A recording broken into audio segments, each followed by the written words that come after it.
Oke, assalamualaikum warahmatullahi wabarakatuh. Alhamdulillahirobbilalamin. Teman-teman, hari ini seperti biasa kita lagi di bengkel spesialis ekstraksi. Jadi buat teman-teman yang belum tahu, bengkel kita adalah berlokasi di Cilengsi. Kita bergerak di bengkel spesialis ekstraksi. Walaupun memang banyak juga bukan ekstraksi ya. Ini lagi ngerjain dua Vios. Gen Vios sama Limo Gen 1. Jadi ini kita lagi satu turun mesin separo, satu lagi masalah kelistrikan. Nanti kita coba spill harganya seperti apa. Jadi teman-teman yang ngikutin YouTube saya bisa dapat gambaran kira-kira perbaikan untuk turun separo, kelistrikan segala macam, kira-kira harganya berapa. Termasuk nanti perbaikan kaki-kaki. Nah teman-teman, hari ini saya mau coba nge-review satu unit Starlet. Jadi buat teman-teman yang mau beli Starlet, mungkin teman-teman masih bingung sebenarnya Starlet itu seperti apa sih gitu ya. Nah teman-teman, yang teman-teman beberapa Starlet ini ada beberapa kekurangan kelebihan, tapi sebelum itu kita coba lihat ya. Jadi kita lihat dari segi bodi dulu ya. Nah ini dari tampilan depan kurang lebih seperti itu, ini mirip-mirip kayak Soluna sekilas, cuman dia lebih pendek, lebih simpel dan lebih kecil.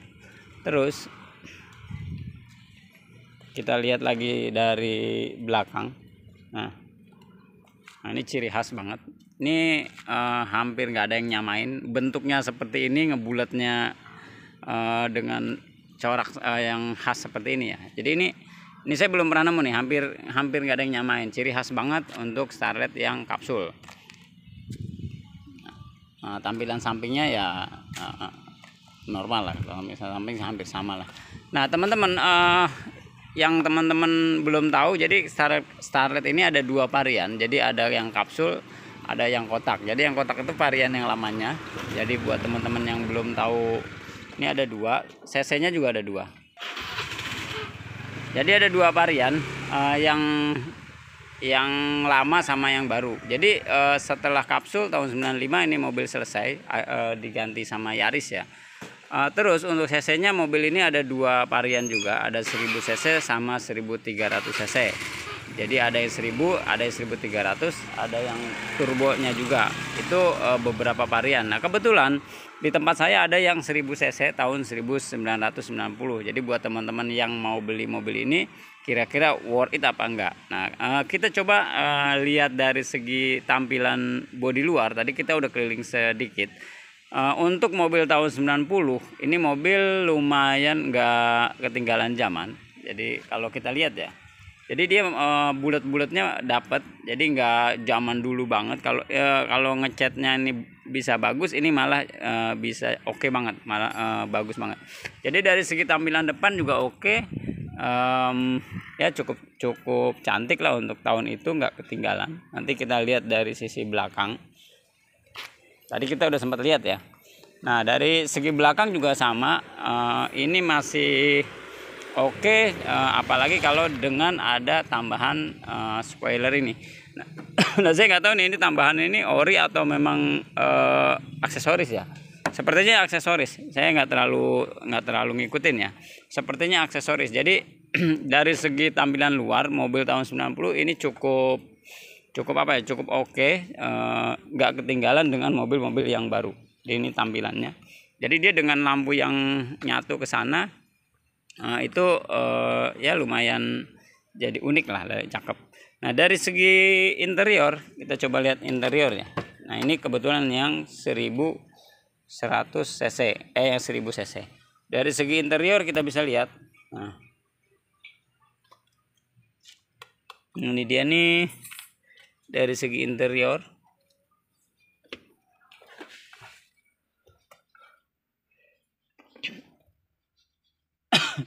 Nih kita lihat ya. Dari segi interior, kalau dari kita lihat dari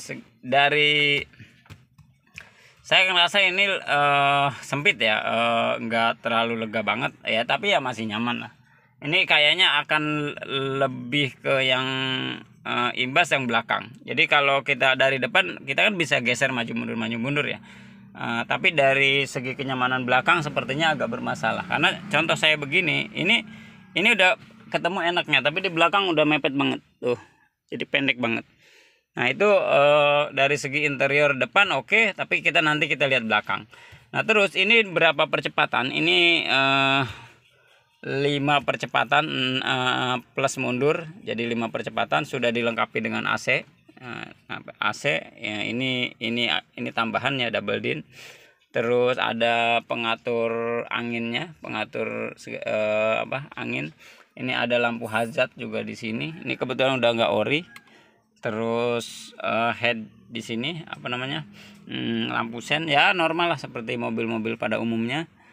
Terus kita lihat dari segi speedometer, ini masih manual, nggak ada yang digital. Jadi dari ini temperatur, terus RPM, speedometer sama bensin ini masih manual. Terus kita coba lihat dari atasnya, ada penutup matahari ini kalau silo.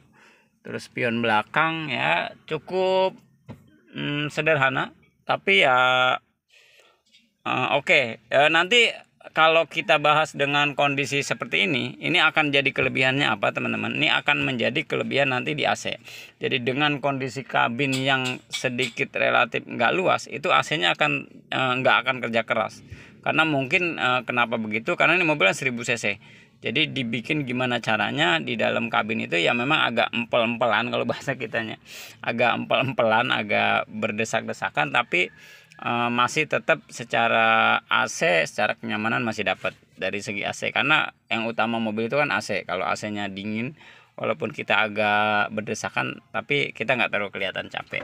Jadi dari segi interior depan seperti itu. Nah yang saya nggak update ini apakah asli atau tidak, tapi sepertinya nih asli. Jadi power window atau tidak asli ya, aduh nih, komentar aja deh, ini kayaknya amatir ini reviewernya. Kita lihat belakangnya ya, yang tadi kita bahas ya. Nah ini dia, jadi ini di belakangnya. Nah ini belakangnya, oh iya, berarti ini nggak pakai power window. Jadi itu karena door trimnya itu kan baru, jadi ituannya udah ditutup. Nah dari segi belakang kita coba bisa lihat. Nah coba kita lihat. Nah ini dia nih, dari belakang itu agak lumayan sempit. Jadi gimana ya, oke, agak lumayan sempit lah.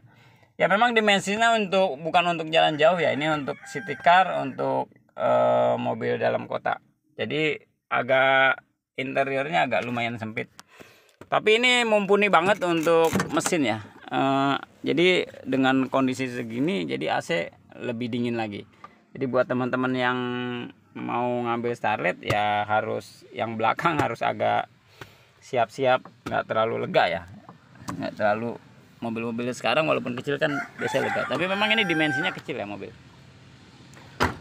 Kurang lebih seperti itu. Nah kalau dari segi mesin ini mobil jangan dipertanyakan. Jadi ini mobil 1000 cc ini ciri khas Toyota, mobilnya bandel udah pasti. Terus perawatannya juga gampang, spare partnya juga banyak. Jadi buat teman-teman yang lagi nyari mobil lama tapi harganya juga kasarnya bisa buat koleksian ya, ini dia salah satu mobil Starlet. Ini harga tahun 90-an di harga kurang lebih 30 jutaan. Jadi buat teman-teman yang nyari, kalau yang 1000 cc tahun 90 sampai 93 lah, itu harganya kisaran di 30 juta sampai 35 juta tergantung kondisi. Nah kurang lebih seperti itu.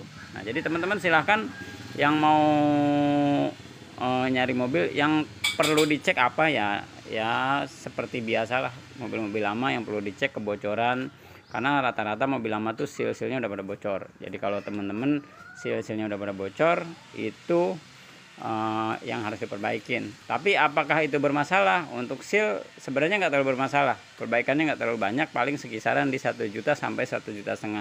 Kalau untuk seal, yang penting teman-teman lihat ada keropos apa enggak. Kalau secara mobil nggak ada keropos, insya Allah mobil aman ya.